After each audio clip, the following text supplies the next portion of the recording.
काली ने उत्तर दिया, हाँ मालकिन, तो इतनी देर करके क्यों उठी?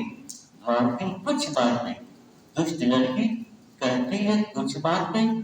कहते हुए मालकिन गुस्सा दिखाते हुए चिल्लाई, हाँ, उसमें क्रोध तो है, लेकिन वो प्रकट नहीं करती, क्योंकि मैं अपना काम बहुत ही ध्यान से करती हूँ, अच्छी तरह से करती हूँ। मैं इसकी और परीक्षा लूँ, इसलिए अगले दिन वो और भी विशेष देर करके उठी।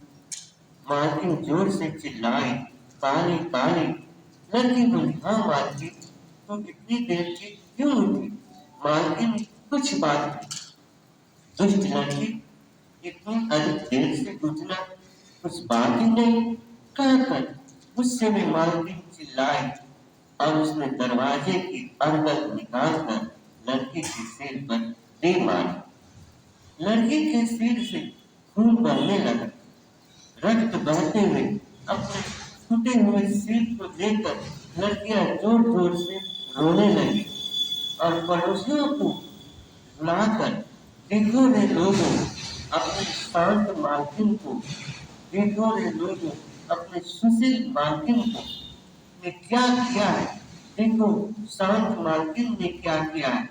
इतनी सी बात पर कि उसका काम करने वाली जो लड़की है थोड़ा देर से उठी, वह इतनी क्रोधित हो गई कि दरवाजे की अरगल निकालकर मेरे सिर पर दे मारी।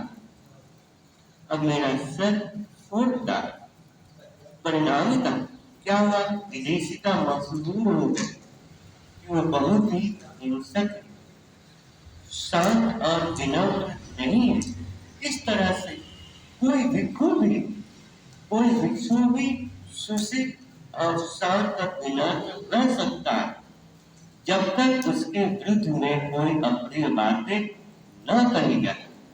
लेकिन किसी भिक्षु में मैत्री है या नहीं, इसकी परीक्षा तभी होती है जब उसके विरुद्ध निंदाजनक बातें कही जाए।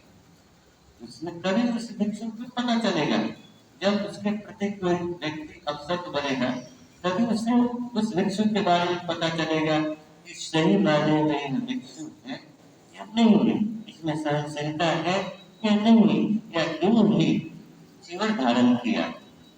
इसके आगे भगवान बुद्ध ने कहा, मैं उस भिक्षु को मैत्री भावना संपन्न नहीं कहता, केवल भोजन वस्त्र प्राप्त करने के लिए मैत्री प्रदर्शित। वो भिक्षु सही मायने में भिक्षु नहीं है, केवल भोजन लेने के लिए, वस्त्र लेने के लिए ही झूठ मूठ का अपना व्यवहार प्रकट करता, सद्भावना प्रकट करता है, लेकिन वास्तव में जब समय आता है कोई व्यक्ति उसकी निंदा करता है और वह अपने